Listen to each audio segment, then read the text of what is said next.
everybody, it's Honesty, and this is the Right Honesty Podcast. This week, we are talking about all things Lady Nesha, one of my new favorite authors that Adrian turned me on to. I'm sorry, AG, I got to get it right. AG, how you doing? I'm good, thank you. I'm glad you're good. And I'm glad that you started by giving me my appropriate credit for changing your literary life. That's right. Fantastic. That's right. Okay, that's sounds right. Good. So we are going to talk about 4 books by Lady Nesha, but it's going to be easy because 3 of the books are in a series, and then they're kind of about the same couple, and then we're going to pull in. But I think, what do you think? Do you think we should start with Fraud? It doesn't matter. It doesn't matter. Okay, right? Let's start with Fraud because I just finished that reread and that's fresh. And I'm just going to gush about Bambi and King. I don't have anything thoughtful to say about them other than I love them. So, I could say a whole lot about Check and Spade and Kimmy and Peach, but Bambi and King I love to death. Yes. Okay, so I am going to try to recap Fraud, but this is going to be challenging because if you have not read this book, it is, I don't know how she kept it all together. Like, I don't know how talk about planting and payoff. Like at the very beginning, yes, she lays the groundwork and plants these seeds, and before you know it, it's all coming to fruition. So I'm going to try. Okay. At the center of Fraud is Davy and Zoe. Davy and Zoe have been together since Zoe was 15. Zoe's now 25. They have a little girl named Zola. Okay. Stop there and digest that. Davy, let me finish with Zoe. Zoe is, she's in school getting a degree in business. She and her friend are going to open up a hair salon. Her best friend, well, how would you say Aziel? I thought it was Aziel. That's how I was pronouncing it in my mind too. Her best friend Aziel, who is hilarious, and he is a member of the Alphabet Mafia, the LGBTQIAAP. Is that right? I don't know if I got all the letters, but y'all know what I'm talking about. And he is hilarious. He's a whole lot of fun. Okay. And he is a ride or die friend. Like he is a ride or die friend. He is. But let me also finish with Zoe. Zoe's mom's name is Ladii. Mm-hmm. And Ladii has a different perspective on life. She feels like with men, you get what you get and you should deal with it as long as the majority of the time they're good to you. Yes. So she feels like cheating is a foregone conclusion. Exactly. It's just a part of the equation. Yes. Okay, we can stop there with Zoe and let's move to Davy. Davy is one of the managers at a factory called Pieces. He is the line manager. His line is known to be the most efficient and the most effective. When we first meet Davy, he's at work and a new crop of employees have just started. One of those new employees is a woman named Alexis. And Alexis, almost from the gate, locks her targets or her sights on her target, which is Davy, and she gets her way. Eventually, Davy begins to cheat on Zoe with Alexis. But there's a problem. Alexis lives with her mom. She has a little girl that may be like 5, 6, 7 years old. And Alexis is not like Zoe. Alexis is a freak in the sheets, but she ain't really a lady in the streets. And she doesn't keep a clean house. She doesn't do the things that Davy is accustomed to, but Davy continues to give her his time because she could do things in the bedroom that he very much enjoys. The other thing to know about about Davy is that he is a dummy. He real stupid. Capital D dummy. He real stupid. He gives Alexis and Zoe the same amount of time. He doesn't differentiate. So he paid the bills at home. He pays some bills for Alexis. He buy his daughter gifts. He buy Alexis' daughter gifts. He spend the night with his wife. He, lie to her and tell her that he working late and so he can spend the evening with Alexis. Well, and let's be clear, because what I would say is Davy made the mistake of one of the many mistakes. Davy differentiated with his words, but to your point, he did not differentiate with his actions. Absolutely. And more than one person tells him that is stupid. Yes. And yet he still does it. Yes. And this was also, to our knowledge, the first time Davy cheated on Zoe as well. So he's not a pro. Right. So he's honest, like to AG's point, he's honest in his words, but he makes the water murky with his behavior. So Alexis decides that it's time for him to be her man full time.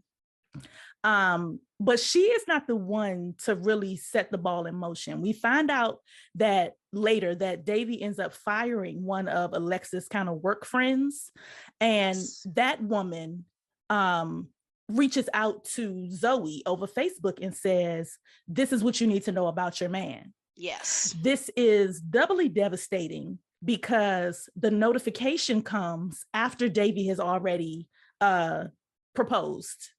Yes. And so he proposes to Zoe on Christmas Day. Zoe, who up to that point, she trusted him, she believed him, things started to get a little weird, but she asked the question, she's trying to figure it out. She checks his phone, but like just a little lightweight check. She's not deep into it. And so she thinks that for the most part, everything's okay, but it's not. And this woman, Kia, messages her over Facebook and lets her know that everything is not okay. Yes. So where we end up, and we can kind of get into, other details and scenes or whatever, but where we end up is Zoe finds out that he cheated. Zoe leaves. She take everything out the house. Everything. She took the bath mat, She took everything. She take everything out the house, and she goes and stays with her friend. And what I haven't disclosed is that somewhere along the way, there's an event that makes her start to question Davy. And the first event that makes her start to question Davy is she gets stranded on the side of the road. No, she gets hit. Somebody hits the back of her car. They hit her bumper and kind of messes up her car. And that guy asks her for her number. He like lightweight flirts with her, but she leaves it where it is. But she calls Davy about 75 times and texts him about 150 times, and he doesn't respond. And he doesn't respond because he's in Alexis' bed, and Alexis doesn't wake him up on purpose. So AG upset. So this guy who taps her car, she later sees him at the mall. Then she sees him again when she's getting gas and her tire is flat. He, what Aziel ends up calling him affectionately Dark Knight, turns into this almost ever-present, really supportive person. And so because he is always there when he needs her, miraculously, they develop a friendship. And go ahead. No, I'm saying they develop a friendship, and by the end of the story, very obviously, Davy has lost it all, and literally everything. And Zoe is with Noor, which is the guy's name. But there are some other little pieces that intertwine that we'll get into, which is why I say I don't know how she kept all of this straight. Like, I want to see her outline. There had to be like a mind map to keep all these pieces together, because it was just amazing how she did it. It really was. And so, I think at the beginning, the maybe it's not her forward, and I don't, it's not as strong as a dedication, but it basically says, to all the work wives and work husbands, right? Because this is, in a nutshell, what you see going on at Pieces, this box warehouse, is the shenanigans that happen in workplaces all over, right? When you're spending that much time together, inevitably you're going to have people that cross lines, that get involved. And Davy had been the exception for the longest.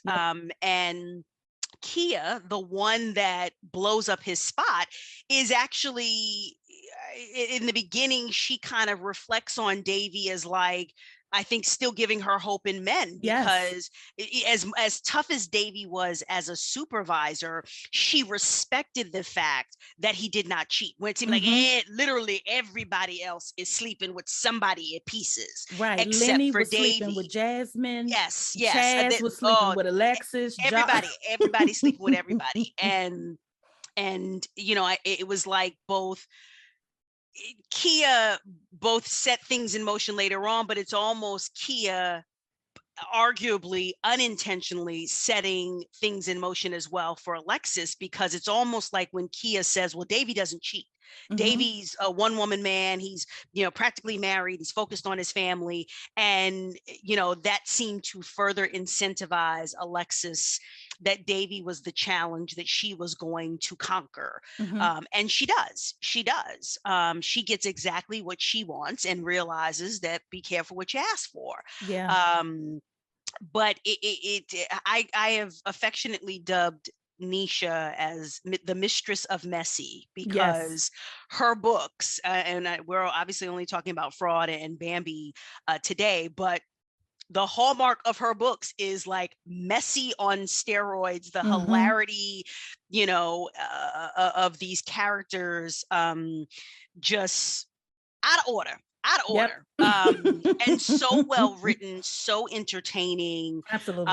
Because you are going through this range of emotions as you watch these people do and say these things, and you're like, child, this is a mess. This is just a mess. And I agree with you that with Pieces, with this story in particular, we just had this like whole mishmash of things. I mean, we had the central plot and the central characters, but the mishmash that was happening around them, it was like, oh, child, like, Lord, it starts coming out and you're just like, oh my goodness. Right, because like then you find out that Nora's brother may have impregnated, Alexis. that Nora.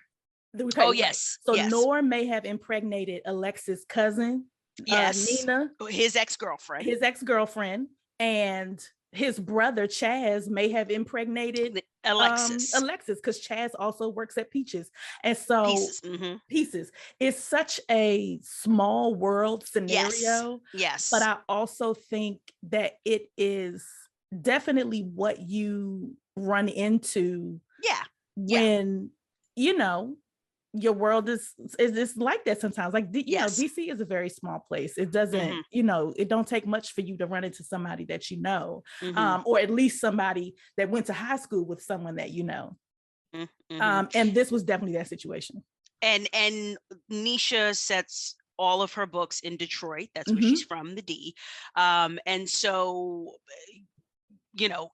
neither one of us are from Detroit, and we, the references and not, but it is so thoroughly entertaining.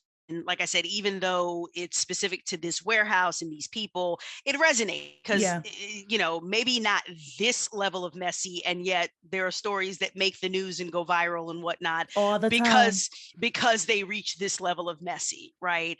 And, I was thinking about rereading this, as I was rereading this, Davy, for all of the dramatic way that Davy and Zoe fall apart, one of the things that I think I didn't really give as much attention to the first time I read it, because I was just so focused on the entertainment and the mess of it all, was that even if this dramatic thing had not happened where Zoe finds out Davy's been carrying on a year-long relationship, right? Because it wasn't just one time or two times. He was literally juggling 2 relationships.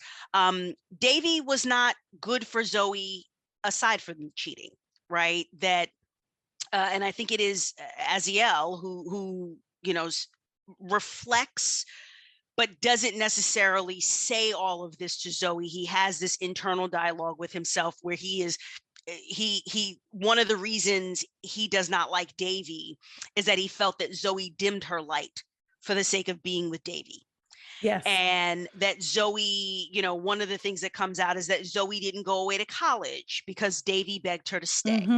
right? She And was doing his Zoe, homework and that's helping right. him with She his was doing it papers and exactly. And Zoe had been home with their daughter before she, finally decides to go back to school and finish school for purposes of getting this degree so that she and Eziel can open their hair salon. But that is also very real, right? Of women stunting themselves for the sake of their relationship. And it's Davy's father, because Davy's father sees it as well, sees that foolery is afoot before Zoe picks up on it. And he tries to warn Davy, and he says, this game that you're playing, I promise you will not like how it turns out. And Davy at this point is knee deep in his deception, and he figures he's got it under control. And he's, oh, Pop, you don't know what you're talking about. And his father says, Davy, you and I are stupid. Your mother and Zoe are not. They make us better. They make us the men that we are. Right. I almost made the mistake of losing your mother for good. Don't make that same mistake with Zoe, because you will lose her and you will be sick to death. And Davy, it goes in one ear and out the other. But the father calls it. And can't be bothered with Davy once it all explodes. Like the father's literally like, suffer, basically suffer. So the scene where Zoe finds out is she beats his ass, and he got to go to the ER. He got to get a sling on his arm. His father don't even take him to get the medicine. Right. He don't help him out the car. He don't help him in the house. He pulls up to the house, and as soon as the door closes, he pulls off. He has no sympathy for his son. None. But he's like, he said, I tried to tell you. I told you how this was going to go. You're bad. And then when Alexis has the nerve to show up to the house. Yes. Right. Alexis finds herself pregnant and is, ready to be on Maury to prove that it's Davy's baby. And we know how the Maury stories typically turn out.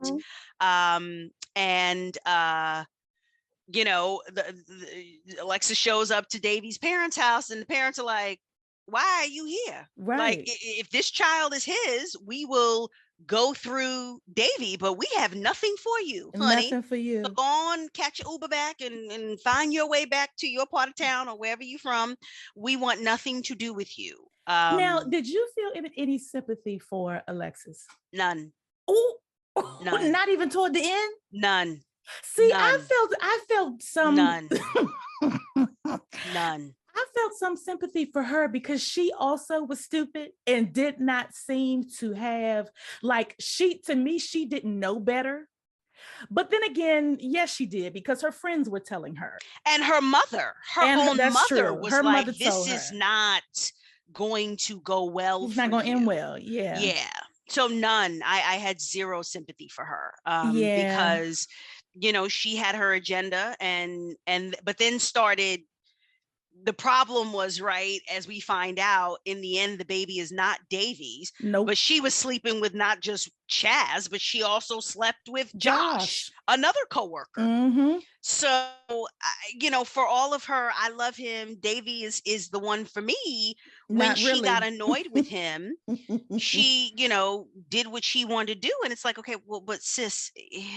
You can't have it both ways. Right. You're trying to have it both ways. And, and again, this has come up in different conversations, right, about words versus actions. And because from Davy's perspective, he was like, I always told you what this was. I told you I was never going to leave my family. I told you, right. And in fairness to her, she's like, but you were doing all these things. And he's like, yes, but I told you I was never leaving my family. So there was never a reason for you to think that one day this fairy tale you concocted in your mind would be real, because I made it clear to you I was never leaving my family. Right. Well, and I think I was going to ask you that. So 2 things. Number one, he was honest. He called himself being honest, which we're going to see with King too. Honest in his words, but dishonest in his actions. Yeah. But also, or at least his actions telling a different story. But did you buy that Zoe wasn't meeting all of his needs? No, I think that, I said that a little bit too quick. I think that Davy I think Alexis tapped into a need that maybe Davy didn't even know he had it until she exposed it. Okay. Right. I think that, or maybe that's not even accurate, because I think that Alexis tapped into Davy's need for almost like hero worship. Yeah. Right. And the reality was, Lola was in the picture. Davy had to take the back seat to this little human being Right. that, couldn't do anything for themselves, and still at 2 or 3 years old still needed a great deal of attention and supervision and so on and so forth. And it's like, logically, I'm sure he understood, well, yes, this is my daughter and Zoe's taking care of our daughter, but that their dynamic had been one almost of like hero worship, right? Yeah. Like, and was no longer, she didn't have the bandwidth to do that anymore. And I feel like, again, Davy logically understood it, and probably, had Alexis not done a full court press, he probably would have continued to be faithful, right? It was one of those, it wasn't in his face and he wasn't necessarily going to go after it. But here he was in his with this woman who had decided she wanted him. She was going to have him. He was a challenge. No one else had, gotten him. Yeah. And here they are spending hours and hours and hours together. Picking her up and washing his clothes. And yeah. Well, and I think one thing I wrote in my notes was just the treachery of some of the women. Yeah. Like Alexis plotted and she got her way. And then Nina with her, yes, Zoe sitting outside the dispensary and she walk up and make sure that Zoe knows that she's pregnant, and calling the grandmother and all of this other stuff. And just, and then even Kia, and for Kia was more get back, but just she's the one that blew it all the way up. Absolutely.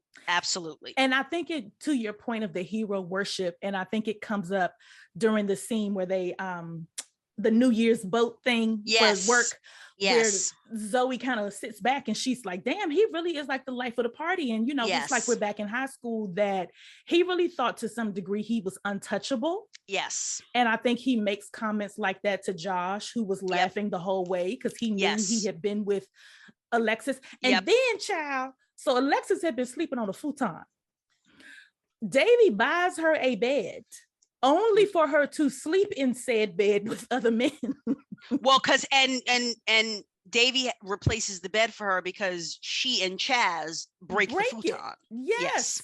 With they wild fucking break the damn futon, and Davy is the one that buys her another bed. Yes. So much so that Chaz's nickname for her was Futon. Yes. I swear, y'all, it's so messy. It's so messy, so well done. Incredibly well done. Yes, just, oh my goodness. Fraud is just, whenever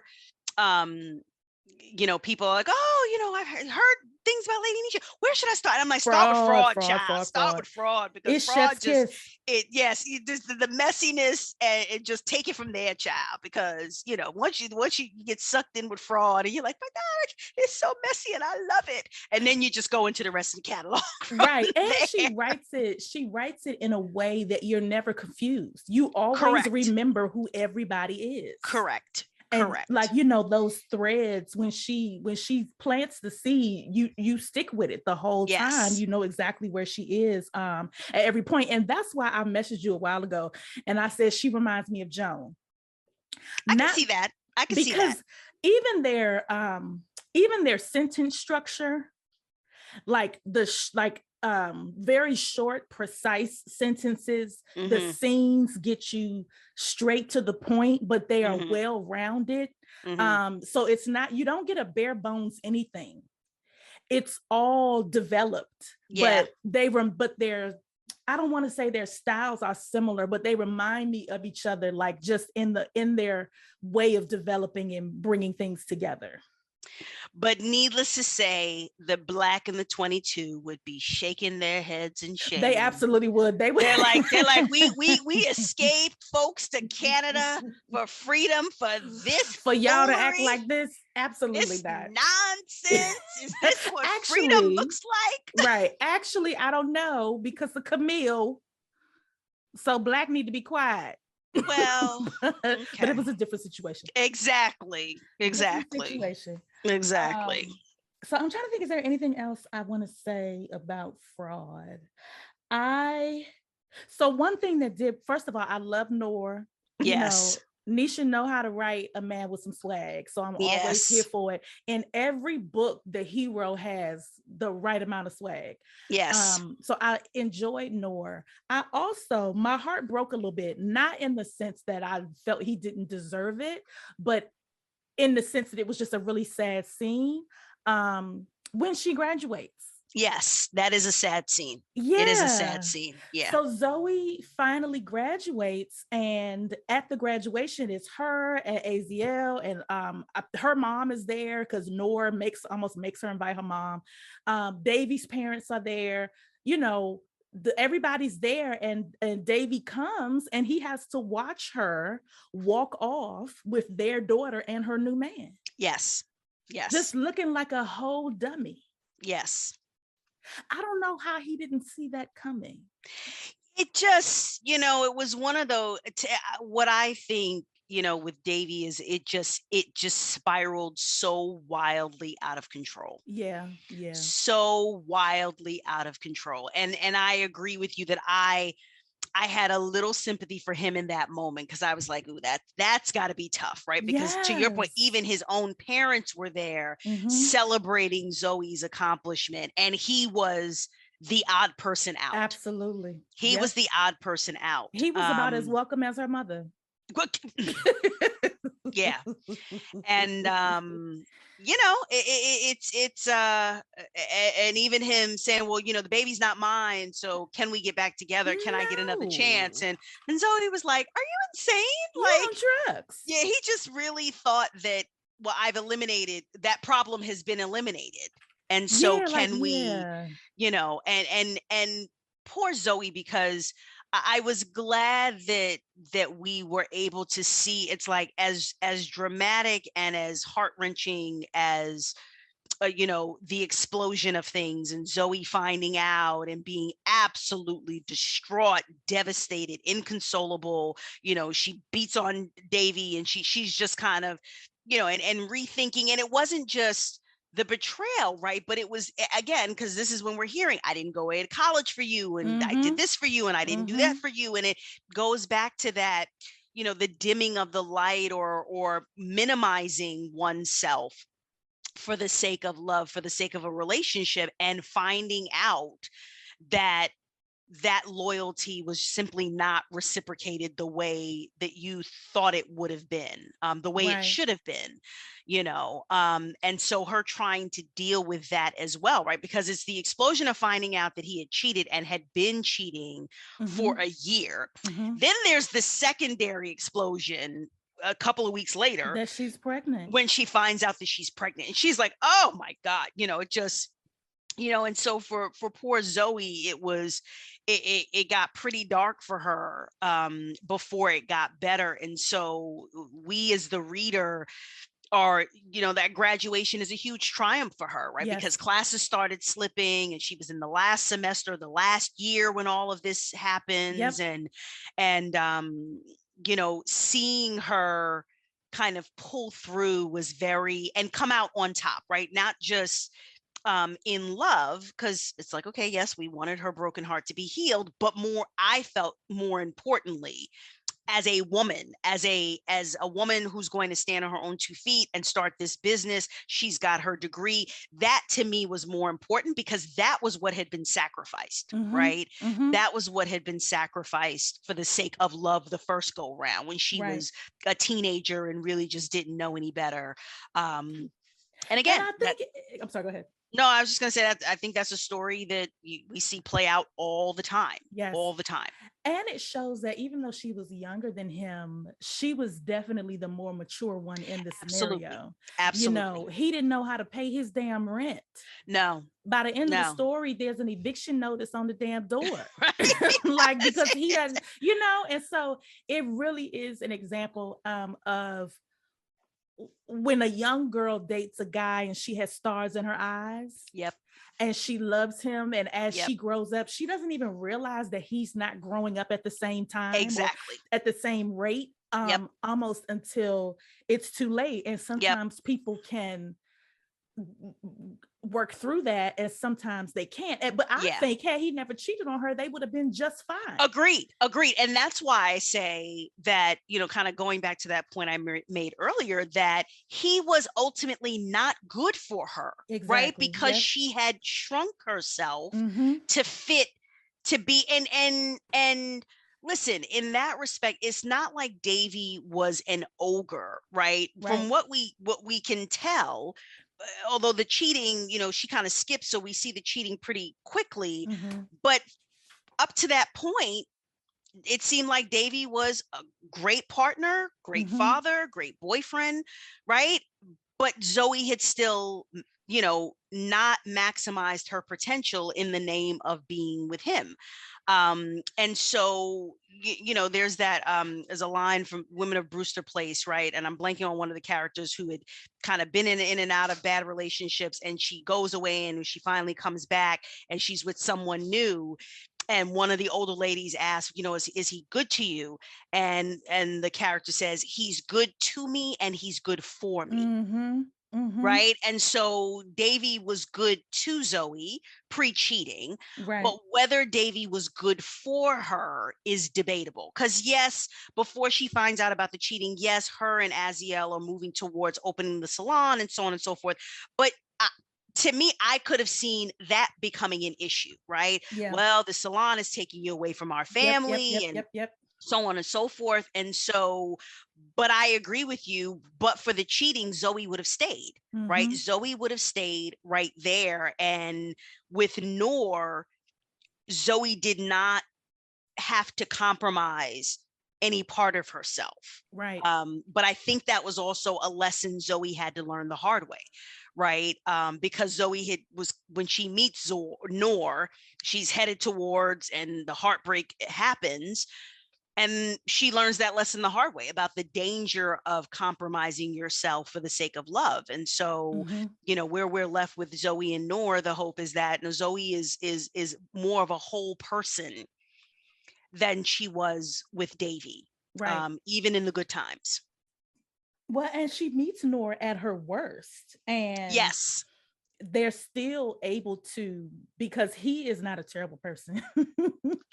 Because, you know, he could have, being a worse person, he could have taken advantage of her in that moment. But there's one moment where I think she's at the strip club or somewhere where they are with Aziel, and Noor comes and picks her up and she leaves with him. And she's trying to make this a moment where she can kind of fuck her way out of her misery. Yes. And he refuses.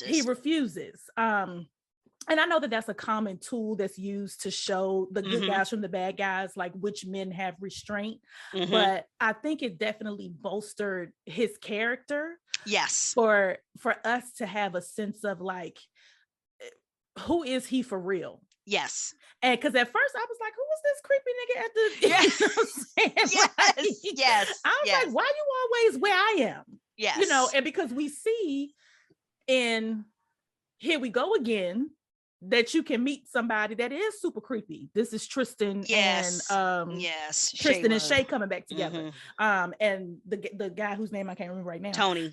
And so at first, but who was the guy with the country accent? Oh, I'm blanking on his name. But yes. Yeah, him. So you can, you know, Nesha is not above bringing you a creepy somebody to watch out for. And also remember when Nora's like, well, you know, give me your number and let me be your friend, right? You know, the part of the reader might be like, I don't know how she's told you that she has a boyfriend, and here you are talking about, I want to be a friend. I don't know how I feel about that. And then we end up falling in love with Nora, and all is forgiven. Right. All is forgiven. Exactly. So I don't know. I think overall I loved it. I can't believe that I had only read it once. When I reread it for this, I was like, why have I only read this one time? Right. Because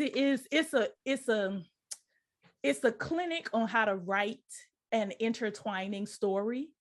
It is absolutely a clinic on how to do that, but it's also just so entertaining and fun. Yes. And there are up moments and down moments. Like every time she beats Davy's ass, I feel her. I'm with her. Yes. Like I totally get it. And even the funny moments, because AZL starts calling him Dark Knight, and then at one point they have sex in his bathroom, and he said, "Wait, fix my attitude." Yeah.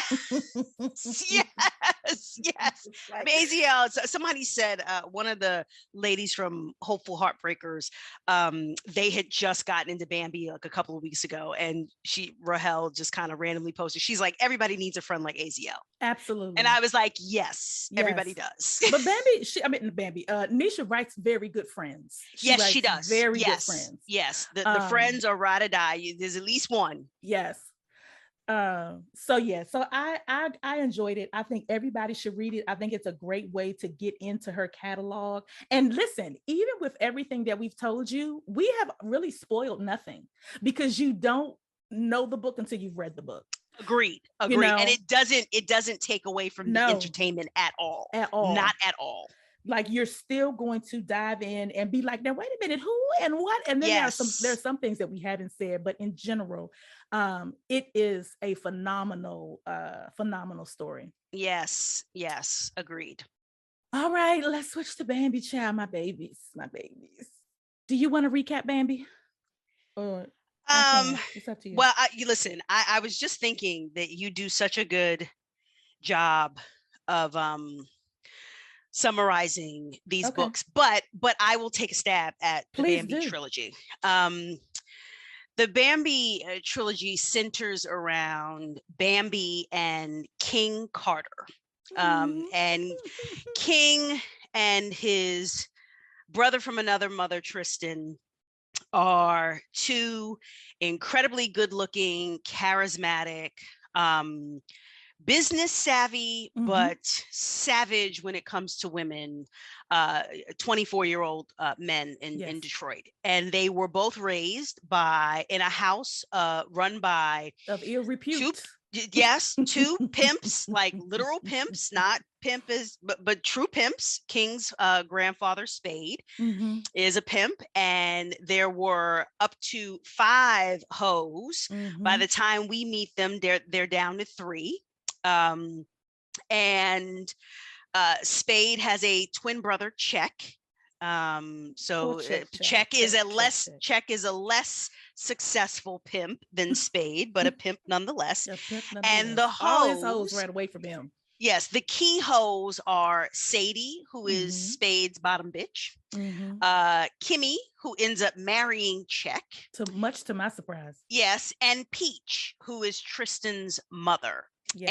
And not Check's son, even though correct, not we never find out who Tristan's father is, and Peach candidly does not know who Tristan's father is. And what we learn about these two, because as much as the story centers on King and Bambi, Tristan and Bambi's cousin Shayla, who ultimately to get together, they figure quite prominently in the story as well. But what we learn is that they were raised to, basically believe women are hoes. Love is a weakness. You don't love women. You don't love the hoes. You sleep with them and keep it moving. And we learn that the reason down. Exactly. We learned that the reason Spade emphasized that was because he blamed a woman for breaking his heart, his original bottom bitch, Melanie, who was King's grandmother that King never met, and the mother of Spade's only child, Prince.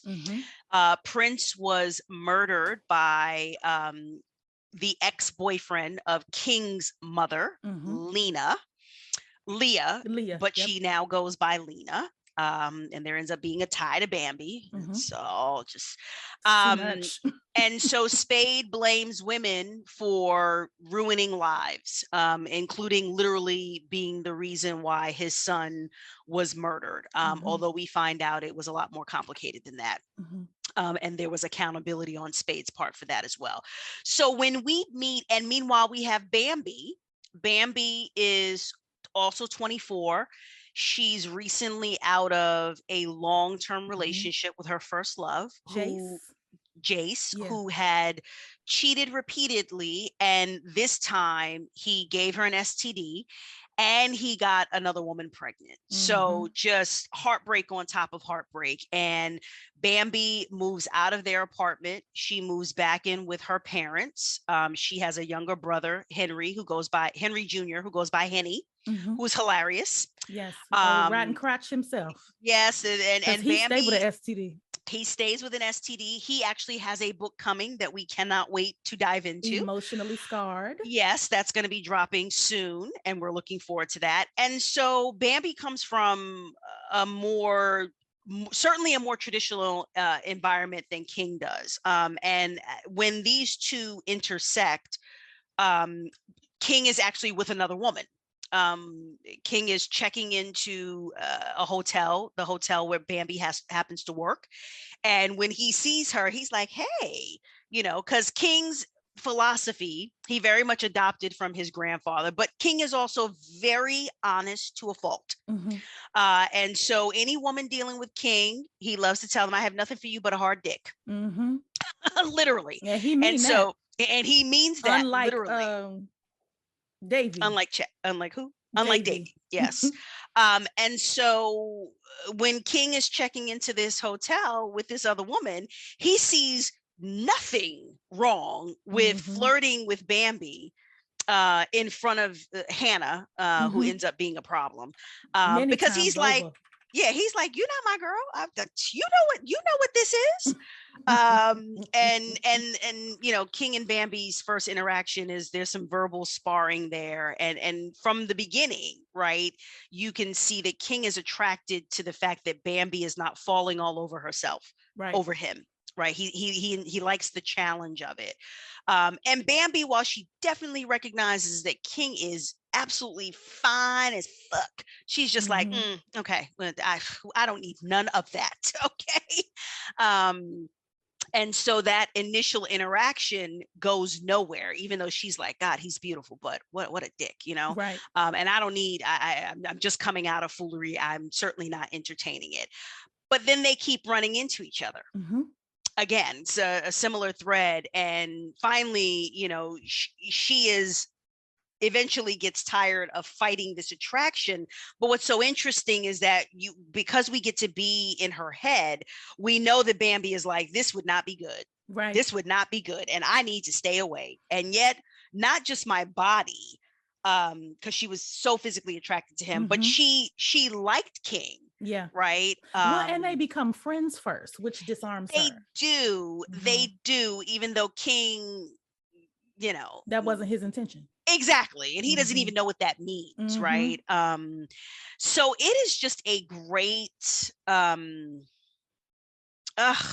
this journey, it's watching beautiful. These two, because it's a 3-book journey with them. And the first book is very much the foolery of dealing with of two people who have these feelings for one another and don't really know what to do with them, and more so King than Bambi, right? Because Bambi is dealing with the fact that she knows that she is bruised and battered from, the prior betrayal. She knows that she is drawn to King and she can't stay away, but she also knows that this is not going to end well for her. And King is like, what is this? What is this? Right, because she keeps telling him no. And so he doesn't know what to do with the fact that she will spend time with him, but she will not have sex with him. And they end up talking.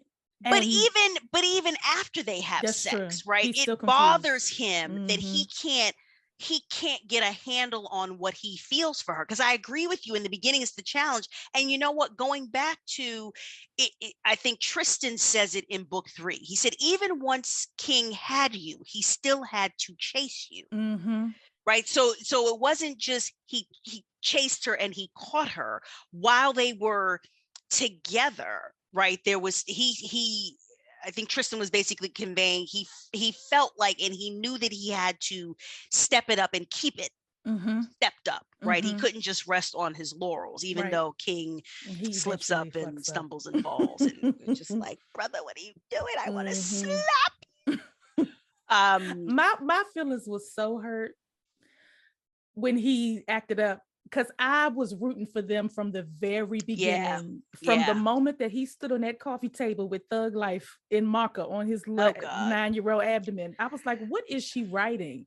But he just really turned into a little brother to me. Yeah. And so when he fucked up, I was like, King, what are we doing, sir? Yeah. Yeah. What are we doing? Yeah. And I, you know, because obviously I liked how she chose to end book one with that breather, right? Yes, yes, Of yes, the yes. 1 year that we don't, that happens off page. Mhm. That was important, but I think then we also see, and I think she did a masterful job of this book into book two and certainly book three, that year apart they worked on some things, but then they come back together. There was still work that needed to be done, right? Yeah. That wasn't necessarily done, and unfortunately those cracks reveal themselves, particularly in book three. But just, and the family dynamic, right? Because we are blessed with the tremendous gift of seeing King and Tristan interacting with, Spade and Check, and, the women that raised them, Sadie, Kimmy, and Peach as adults. And the hilarity just continues because just it's no holds barred, right? The insults are constantly flying, and joking about Check's limp Noodle. dick and Noodle, right? Peach and Check constantly going back and forth, and she told the man to play in traffic, and he said only if we can hold hands. I mean, it just, those two, the zingers that they were consistently throwing back and forth. And poor Milo, when he finally comes into the picture trying to bring Lord. Some, don't talk about my woman that way. And he's like, what? He's like, she was a hoe when you were playing with the chalkboard. Been like, a hoe, nigga, go sit down. Yeah. And then come to find out that she had been with Milo's daddy, that he was one of her tricks. Woo. So this is another example. And y'all can see my enthusiasm for the book because I keep chiming in the series. But the gift of this book is that you get this wonderful love story between Bambi and King. You also get the love story of Shayla and Tristan, which is a lot more chaotic and toxic and just whoo, child. They struggling. But then you get this very hilarious family. Yeah. If you are a fan of Ashley Nicole, you are a fan of Lady Nesha. Because she is dumb funny. Yeah. She funny for no reason. Yeah. And so it really is, as much as fraud does not have as much humor, although it has it. Fraud is just drama and karma. Yes. Bambi and King is hilarity and love and heartbreak and family, and it's you can't touch it. Yeah, no, I agree that fraud, the entertainment is not necessarily comedy, but coming from dialogue, whereas Bambi, it is hilarity that is coming from these insults and these stupid situations all rolled together, and people emphasizing the stupid situations, right? So a perfect example, when because I just finished my reread of book 3 earlier today, when they go to Florida for the wedding. Oh my Lord. And Shayla runs into Hook. And what we find out is when Tristan and Shayla were on one of their mini breaks, and he was acting silly, and she decided to do her, and they go to Shayla, Bambi, and their girlfriend Bianca, who, as Shayla says, has a friendly pussy.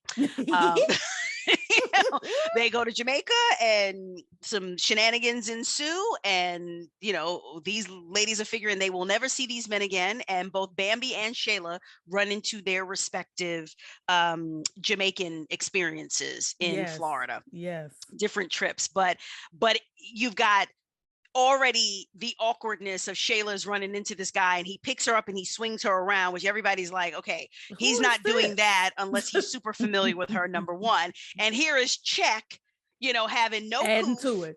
right? Just throwing gasoline on the fire and don't care. He's done barbecuing marshmallows over the fire that he's throwing gasoline on because he is thoroughly entertained by the. He's like, he done picked her up and swung her around. Like that's probably what he did to in Jamaica, and just right. So all of that, and that just keeps happening, right? Where you've got these absolutely irreverent characters that are just, yeah.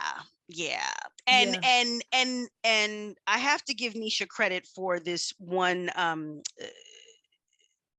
because there's a lot of things in there and you say she's just making this up, but we actually have something I've never heard of and I have never seen in a book. We had a sexually transmitted disease transmitted from a dildo. From a dildo. And I had to Google that because I was like, is that real? It is a real. I had no idea. And she's like, yeah, no, I Googled that. Right on the strap. She said that's a real thing, and I was just like, is it really? Because in fact, it was just somebody on TikTok talking about that. That the same gender loving women or whoever use a strap. You got to get a new strap per person. Because you can't be just passing the strap around. Sometimes soap and water and alcohol don't do it. And then, if it's made a certain thing anyway, that's a whole other conversation. But I was just kind of like, because Bone is Tristan and King's other best friend, basically, right? Basically like a brother, but Bone is a transgender man. And Bone loves to brag about his full range of dicks. He's like, I've got 10-inch, I've got 8-inch, I've got 5-inch. For those that can't take dick, I've got it all. He's like, I can do whatever you need me to do. When he says to King, he says, no homo, but will you let me get a mold of your dick? And King is like, how is that no homo? He's, I just want to get another, the women always bragging on yours. So, I'm thinking if I'm gonna step it up, that I get a mold of one that, is legendary. it's just when he and Bianca tangle, that was hilarious too, because that's how we find out about catching something from a dildo, because he burns Bianca with the dildo.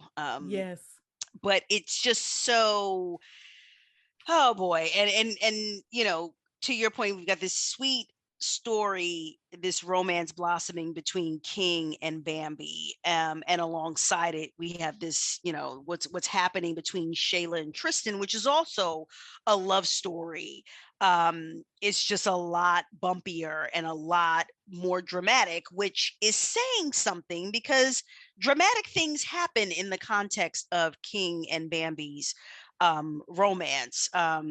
So for Tristan and Shayla, who is our neighborhood taser wielding superhero, because Shayla tases people quick, fast, in a hurry, including Tristan and King on a couple of occasions, which is hilarious. But this is just one of those, start book one and dive right in no time. And get completely sucked in and invested into this couple, and just love it, right? And be thoroughly entertained. And he is so if you are a Love Belvin fan, you are a Lady Nesha fan. And I say that because Lady Nesha's specialty seems to be also emotionally unavailable men. And like if you read Stay Scheming, it's there. If you read what's the one where I saw that I got on the internet and I was like, Nesha, I hate you. Wait. No, Stay Scheming is Stay Scheming. Yeah, and you'll always be my baby. Bambi. Even Tristan with Here We Go Again. Yes. That's her thing. These emotionally unavailable men that bend toward balance. But they're younger. So I think Love's characters tend to be 30s, 40s kind of people. But Nesha's characters are younger, but it's no different. So I think if you dive into her catalog, and everything is well written, you're not gonna dislike any of it. She's awesome. But I think the reason that Bambi is my favorite series is that when King reforms, he reforms. His evolution is a thing of beauty to watch. Yes. She does it so it is credible. Mm-hmm. It is real. You are seeing it. He does not become someone completely different. Yes. He is still irreverent and rude and Yep. in your face, and you're just like, oh my goodness, what? But to your point, when he gets it, right? Mm-hmm. Although book two, it was the him playing with fire, right? Yeah, with the girl with the busted eyebrows. Royce. Royce, because, and it's Peach that tells him, if you keep letting this girl chase you, she's going to chase you right into a wall. Mm-hmm. Mm-hmm. And he thinks he has it under control because, for context, this girl who comes to work at his bar, he and Tristan's bar that they own together, she is flirting from the very beginning, and King is like, I got nothing for you. Mm-hmm. Get out my face. He is incredibly rude to her. But he allows his eyes to Mm-hmm. drift, right? And so, again, with the actions versus the words, King was nowhere near, as egregious as Davy was. Mm-hmm. But the fact that King did not fire her, right? As Bambi says to him, why was she even able to get this close? Because what happens is there's a situation that looks horrible, Mm-hmm. and Bambi walks in on it. And, then it's King is doing the baby, please, baby, baby, please. Yeah, I think the thing about King and Bambi is that for him, like, to your point about the evolution, there is so much push pull. So Yeah. when he first meets her, he thinks he has his own agenda. He's just trying to fuck. He does Yep. not care. He Yep. shows up at the hotel with Hannah. He fully intends to fuck Hannah. And then Tristan is also going to fuck Hannah. Or maybe he has Hannah looking for another bitch, in his words, so that they can just be up there fucking together. And then him and Tristan can go home and mind their business. Like, he's very clear about his life. Yep. And so he sees Bambi and he's attracted to her. They end up becoming friends almost against his will, but because he's chasing her, but it kind of just develops that way. But in book one, she walks in on somebody sucking his dick, and and then later on in the book, he says some really horrible things to her as she's trying to think she gets pregnant. He says, I can't have a baby. Like, I can't. And so she has an abortion, and he ends up saying some horrible things to her. She gets in a car accident. So there's that push pull in book one. In book two, he's done the work to get her back, but she says to him, if you fuck up again, that's it. Yeah. And here comes Royce. And so there's this new woman who is nobody to him, really. He has no deep interest in her. But to the point you were making, it's hard to shake old habits. Yes. And by that point, Bambi has kids. They have, they together have a set of twins. And I think maybe at some point that another on the way, they keep having children. No, that's not, that happens towards the, Is that the end of book two? It's more towards the end of book two. Okay. When she finds out they're broken up when she finds out. That's right. She's not even living with him. Yeah. So it is, and they also have other forces against them. So her father doesn't care for him. The stuff that comes out about Bambi and King's mom is another force that's against them. Check is against them being together. He does some shenanigans in book one. Spade. He does some shenanigans in book one to keep them apart. And so by book three, book two, you think they finally got it right. Yes. You're hoping for the best. He proposes, they're going to get married. And then in book three, now it's her turn to be like, well, now, wait a minute. Yes. Yes. Am I sure about this and about you? And then she sees Hannah, who's a sore spot. And so it was like, at the time that he was growing and becoming the man she needed him to be, unfortunately, if you grow up with your partner, they watch you grow up. And it's hard to forget step one, even when a person is at step 10. Yeah. And so by book three, King is on step 10. He's fully evolved. He got it. He clear. He love his family. All he want to do is be married to Bambi. But at the same time, she runs into Hannah, where they're having a destination wedding, and Hannah happens to be down there. But at the same time, like, for her, the thought is, but I remember. Yes. And I don't want to be no fucking dummy, King. Like, don't embarrass me. Yes. And so King gets drunk. He don't do nothing with Hannah, but he ends up, mixed up with her, whatever, because Nesha tends to write women who are treacherous. Yes. Yes. And so for Bambi, it was like, I can't marry this. It's one thing to be with a nigga that ain't about shit. It's another to be married. Yes. To a nigga that ain't about shit. And so she gets cold feet. Yeah. Yes. And also, her point was, how many times am I supposed to see something that you tell me it's not what it looks like? Not to believe my eyes. Yep. Right. That doesn't work. That can't work the third, fourth, fifth time. Right. And so it is a really good example of what happens with couples when either they're both growing together or one of them is growing while the other one is waiting on them to be the person that they're supposed to be. And so I really felt for her, and I felt for King too, because I knew he was trying, but I was like, God damn, buddy, damn.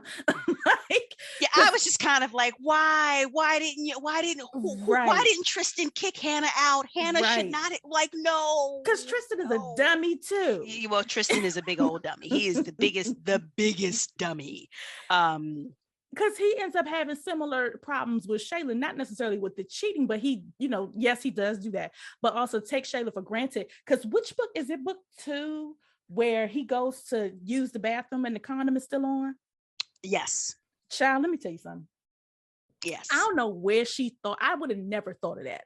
I don't know where she came up with that, but the moment she did, I was like, Jesus Christ. I mean, it was diabolical. It was diabolical. Lord have mercy. So what happens is Tristan and Shayla are together. Tristan is out doing his thing because he's not ready to be a husband, but he wants Shayla to be a wife. Yes. And he spends his night out with Bone. This is at the time where King is trying to get his act together because King want to come back home. Yes. Tristan out with Bone, acting a fool over Bone house. And he has sex with somebody and wears a condom and never takes the condom off. He just puts his dick away. So he gets home, fall asleep on the couch, on the bed, wherever you go to sleep. He wakes up in the morning and Shayla follows him because she's arguing with him about coming home on time and acting like he got a family or whatever. Because Shayla and Tristan have a child before King and Bambi do. Yes. And he goes in the bathroom and goes to pee, but he doesn't hear the pee hit the water. Yes. And so he looks down to see that the condom that his dumb ass still has on is filling up with urine. I said, she a goddamn genius. I would have never thought of that. And that's why I love her writing so much, is because she makes me better. She pushes me. And I'm like, Jesus Christ. It was one of the many, just again, a hallmark of her writing is these brilliantly messy moments where you're just like, how did you think of that? Yes. Because I would have never thought of no shit like that. No. And so of course she tases him. Yes. And then she tased him. He hit his head on the toilet or the tub or something. Yes. She go next door down the hall to Bambi in them house and say, he in there dying. Y'all might want to check on his ass because he hit his head. And then she leaves. Oh, Shayla with that taser. She just leaves him. But Shayla's hallmark is, I'm going to show you better than I can tell you. Yep. So now if you say you want a relationship and I can do that, but the moment you show me you don't, I could do that too. Yep. So you let me know how you want to play it. I'm comfortable either way. Love the moment. Go ahead. Sorry, go ahead. No, go ahead. I was gonna say, I love the moment do you remember the scene at the park where they meet up to do the exchange for Trinity? That's their daughter's name. And Tristan decides he's gonna show up with a girl to make Shayla jealous. And Shayla walks right past him and hands the girl the diaper bag. And she's like, can you please make sure that Trinity takes her vitamins? And, she's pulling herself up. She's crawling and pulling up on things. So just watch her, because don't let her, crawl, pull up on anything too heavy. And the girl is like, I just met him. But she's like, wah. And Tristan is like, damn it, foiled again, And she's like, you thought you were going to make me jealous. I want to make sure that this woman who's going to be around my child knows what needs to be done. Girl, good to meet you. Now I'm going to go have my date, go out on my date and have my fun while you all take care of my child for free. Peace. She said, thanks for the free babysitting. Yep. Peace. She really embarrassed him. She was so, Their relationship was just so, whew, my goodness, It was a right? lot. It was a lot with them. And I think, the in when we get to Here We Go Again, which is their story, Tristan and Shayla's story, that's when we really get to pull back the curtain on a lot of the laughing, because the serious stuff is happening. That these are not funny issues that are happening between them, Right. but Nesha is, she sets it up in such an entertaining way that you're distracted by the foolishness. And it's when they get their story, it's darker, and it's more serious, but that was appropriate because they had some stuff that they had to work out, Right. individually and as a couple. And I think, to your point about kind of the comparison with Love, that, yes, Nisha's characters, the men tend to be more, have more baggage than the women, but the women tend to have their baggage too. Yeah. That's got to be worked through in order to get to a place, and it's not that people come out the other side and they get a graduation certificate from therapy and they're like, I'm healed, I got everything I need. It's not that, but it's they haven't dealt with these things, right? They have not dealt with them at all. And so you see it manifesting itself, of course, in the context of these relationships where these two people love each other, but they keep hurting each other. And making very bad decisions because they don't have the tools. They're not communicating. They're not necessarily making good decisions. And love doesn't fix everything, right? And I'm sorry doesn't fix everything. And that's something that we certainly know in our lives. Can't just keep. At one point, which Shayla says, keeps saying to Tree, she's like, I don't, I stop telling me you're trying and do it, right? You continuing to quote unquote try is not going to be enough after a certain point. And it wasn't. Right. And he had to lose his family more than once before he finally got it. Whereas King, well, I mean, in fairness, King lost Bambi.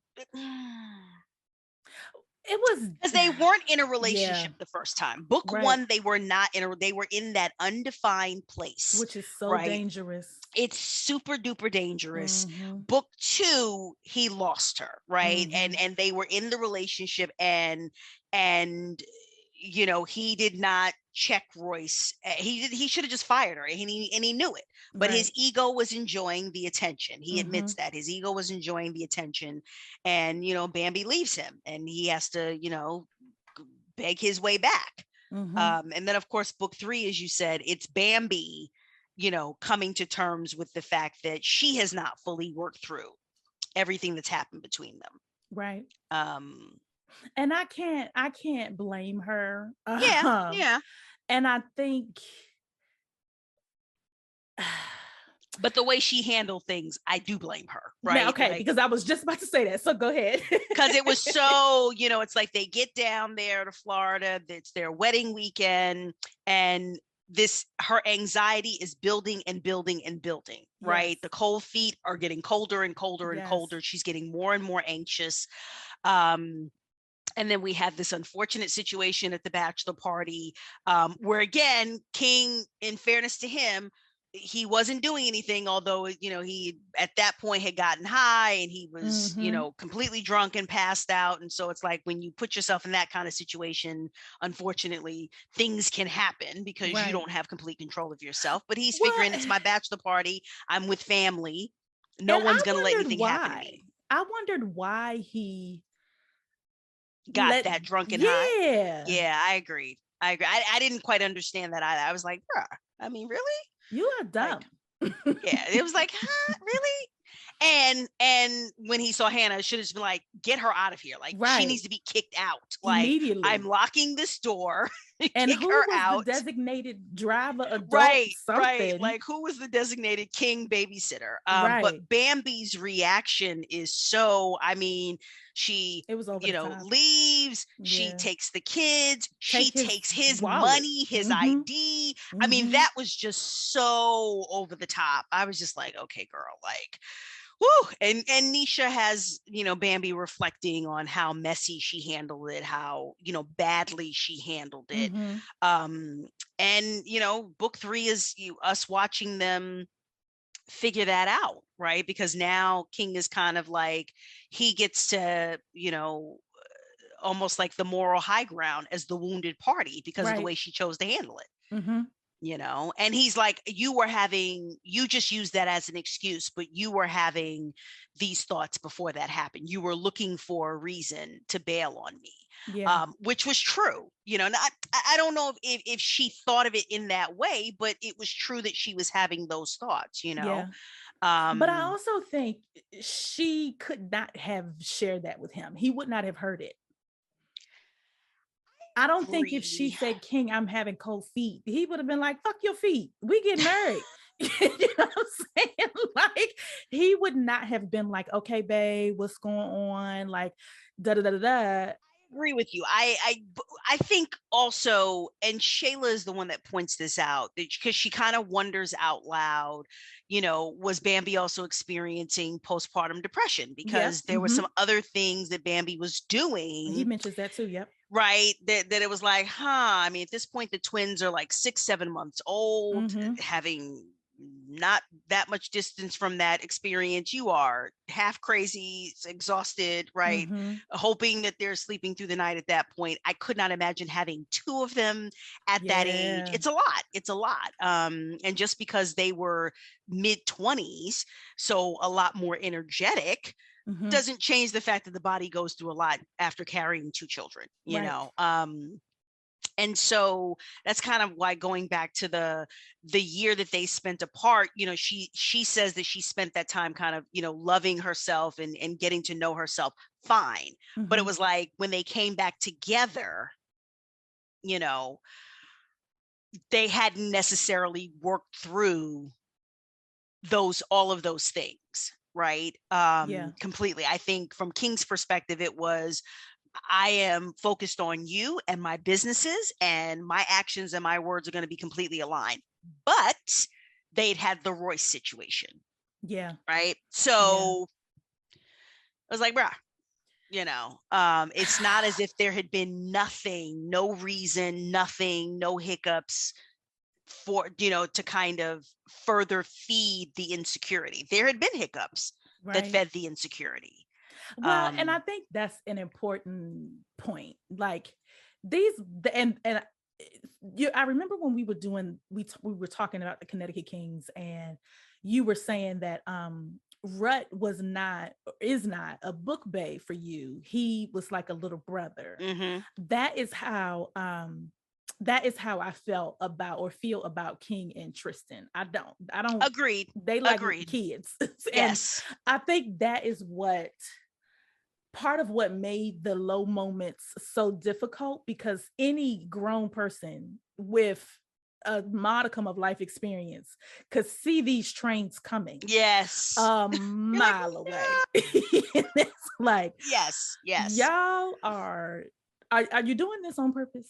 Yeah. Like, are you being as dumb as you can on purpose? Because I don't get it. And that's what it makes it entertaining, but it also makes it like, oh no, because there comes a time when you're ready, especially King and Bambi. By book 3, you are ready for them to be together. And I anticipated book 3 being just all love. Like, I thought other people were going to have a problem. I was shocked out of my damn shoes when she stranded that man in Florida. I was like, what? Because it was time for them to be okay. Come on now. Yes, come on. Yes. It was time for them to be okay. And of all the things that they have been through, I myself was ready for this to be the end. And yet it was not. It was not. It was not. And it was an important experience for them both. Right. Of life without each other, especially now with more children. Right. With children, I should say, because with the babies, because both of them, we get to see this whole single parent thing, ain't it? Right. He has his moments and she has her moments, and both of them are like, This whole yes, I'm not loving this. because more than once they realize like what it's, to your point, what it's like to have five. What by the anyway, I think it's by the end of book 3 they have 4, and she's pregnant Yes, again. and she's No, pregnant it's Here We again. Go Again. I'm sorry, it's Holidays with the Carters that we found out that she's pregnant again. Yes. But they have 2 sets of twins at like 25, 26. Yeah, Lord like, have mercy. And so at the beginning of Holidays with the Carters, he like, Bambi, I know you trying to fuck. I am exhausted. I've been making chicken nuggets and shit. My daughter has painted my toenails. My kids keep fighting. Please don't touch me. Like, which is just such a, it's like, wow, how the mighty have fallen into domestic bliss, because we meet King. King is this suave, fine, just he's fucking a mile a minute, whosoever will. And let's not forget the rabbit that keeps pooping all over the place. Yes. He's like, listen, okay. He's like, I got umpteen kids. I got a rabbit that won't stop shitting. I got a wife that's constantly pregnant. I got problems. But going back to your point about his evolution, it is such a beautiful thing to watch unfold. And it's so satisfying to experience, because it's like, once he gets it, he gets it. And the Royce thing, I wish it hadn't gotten to the point that it did, because it was clear, right? Had Bambi not busted in, her point was well taken, that like he was about to get a blowjob. Like it was there. Yes. It was about to happen, and it was just her walking in at the moment that she did that stopped it from happening. Whereas after that, it is clear that King has learned his lesson, because even the bachelor party, again, like we keep saying with Hannah, that was not King inviting Hannah. That was not King, letting her come in the room with him or anything like that. But we are seeing King almost to the point of being incapacitated, almost, right? Where he just can't, he's gotten so drunk and so high, he does not have his wits about him at all. But she's not even touching him, right? She's gotten herself naked in the room with him, but they're not even next to each other when Bambi burst in, I think. But it's still that would not give me any comfort if I walked in on my husband in a room naked with a woman. It's like, excuse me, sir, but nothing's happened yet, sir. Why is she naked? Why are you? How did your parts get out? Exactly. I'm trying to figure out how people's genitals got out. Yes, exactly. So what is the sequence of events where that happened? Yeah, it's too much. I'm not gonna be able to do it. But it just, this series, I just love this. It's occurred to me, what we could do is you could do an episode on Tristan and Shayla, and Henny and Jessica. Yeah, we could. You're right. That's something to consider. We may need to come back around. Yeah. Because we get hints of Henny's shenanigans with Jessica in the Bambi trilogy. He has burned Jessica at least twice. Yes. And emotionally scarred is Henny and Jessica's story. And I'm going into that side eye in that whole situation, because I'm like, at least twice. So maybe more than 2 times, right? He done gave you something. No, ma'am. No. Mm-mm. And I don't know, which is what I because y'all know I harass the authors. I don't know how she's going to redeem him. I trust her to do it. Yeah. I just don't know how. So I'm, sometimes I can go anybody, especially if it's an author that and you enjoy their work, where the story is going before they get started, right? And there's another story that's coming that I'm that I have no idea how she's going to fix all the problems. Is I forgot what did they name it? What did she name it? The Armand and personal. Yeah. Personal. Yeah. I don't know Armand, how she's gonna. Alexandria House, because now you're talking Yeah. in code. People are Oh like, yeah, yeah, what is yeah. she talking about? Alexandria House is, so y'all know the McLeans, and then there are like shoot spin-off books. So she did Polo's book, and she's getting ready to do Armand and Ella, and I don't know how she's gonna make that right. Agreed, because what we know of Armand Daniels is He ain't the, pretty. I don't Yeah, no, no. I And Ella McLean is, baby girl for all of us, right? We've watched right, her because she's a teenager, and now she's headed to college, or right, or might be past whatever. college or Yeah. whatever. So that's going to be a bitter pill to swallow, because of course we love Big South, and we know that Ella is his first princess, and Mm-hmm.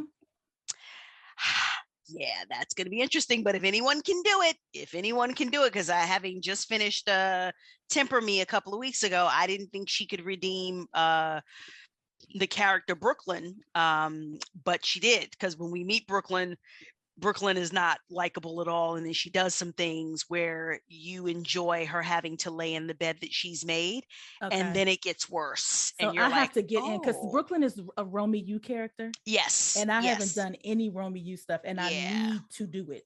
yeah, Um, yeah. so I So may I'm supposed to be working on other business, but when I finish my most immediate business, I will catch up. that's right, because fixing us better come when it's supposed to come, or I will be at the It will be front on of the time. mob with my pitchfork and my torch. It will be on time. It will be on time. Okay, so anything else you want to say about Bambi or Holiday with the Carters, or Here We Go Again? No, I just for anyone who's listening who has not given it a chance, who has not, you maybe Lady Nesha is on your TBR list, or Push it maybe, to the or you front. that they push it to the front.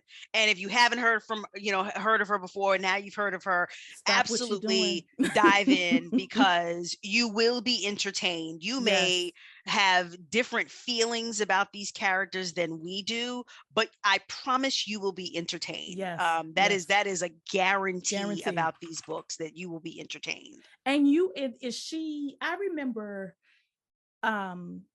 reading, I don't even remember who I was reading, but I literally took off work. I was like, I had the book, it was like I started couldn't sleep or something, blah blah blah, and I was like, oh, it was like 3 o'clock in the morning. I was like, let me just start this book, and I'm like sitting there reading, and I did not go to work that day. She is that kind of author where it's I like, remember as you were diving into the catalog, and then you started posting about it in like real time. You did like what Alicia Briston does in Bourbon Street Bookers, which we love, right? Because Alicia, when Alicia is reading a book, we're all reading the book with her, because we're getting the real time updates as she is experiencing the book. And that's what you were doing, as you were going through Nesha's catalog. You were posting random things. Be dealt with. I'm trying to figure out, why am I being treated this way? Who's going to take care of me? That's what I want to know. Like, no, she's brilliant. She's brilliant. She's not to be played with. And I'm so excited that, she's doing as well as she is, and that so many people have jumped onto her catalog. It's so well deserved. Like, it really is. And Nesha is, I think this is, she can confirm this for us, but heading into year 2 as an author. Year 2. And so it also just speaks to, being bold and taking the leap, right? And diving in and saying, I have this story, I have this idea, I know I have this gift, and now I'm just gonna put it out there. And we're so glad that she did. We're so glad that she did. Absolutely, because it's not to, like I said, she's not to be played with. She is awesome. Yes. Awesome. Okay, let me look at my notes. I don't think I have anything else. I don't know. I'm glad we kind of did it this way, because I could not have picked a favorite scene or a favorite character. I agree. It's all just so it's just so much happening and going on. Yeah, I agree with you. Yeah, I could not have. You can't parse it out. You just love it all, and you just know that you want everybody to be happy, and that's the plan. Yeah, I agree. I think I think the advice is just to read her catalog. That's it. Absolutely. That's all. Like just dive in. Just get into it. Don't ask any questions. Don't take worry the about Nike advice and just do it. Just do it. And thank us later.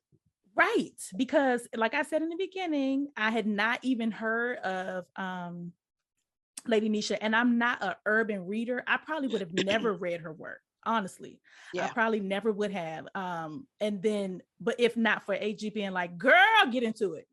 I was like, okay. I think that was an exact quote too. Yes. I was like, you Yes. must. And I can't remember exactly who recommended it. But it was in one of the book groups, and people are like, oh my God, this is just ridiculous. This So good. story is ridiculous. You just have to read it. And I was like, okay, I guess I'll give it a try, trying to give more new authors a chance. And then I was like, oh my God, life will never be the same. Nope. And it hasn't been the same. So no. So her next project, we don't know when it's coming, but we know that it is coming. Emotionally Scarred. Yeah. I will be directly, I probably will take off of work that day. That is what leave is for. I am taking care of myself by reading things that make me happy. Yes. Self-care. Exactly. But we'll see. I mean, I don't know how she's going to redeem him. I'm sure she will. I trust her to do it. I'm excited to read it, and I feel like y'all should be too. Yes, absolutely. All right, AG, Attorney General, I think that's it. I don't have nothing else to say. I should tell y'all that I wrote some books. One of them is called Make Me Beg. The other one is called Finding Us. You should read them. That's all. He ruins our lives in finding us, y'all. Ruins them. Ruins them. Why do you keep saying ruined? Forewarned is forearmed. Oh my God. Whatever that phrase is. That is you not ruined true. me. You ruined my life. Nobody for like a good is 3 ruined. weeks. You ruined my life for 3 weeks. Until I finally climbed out of my pit of despair. Nobody is ruined. She being dramatic. Y'all can hear this. What you did. You know what you did. This is not true. This is not true. It's just, anyway, I like them. I think you would like them if you read them. So you should read them. She's a horrible person, y'all. Okay. Bye. Bye.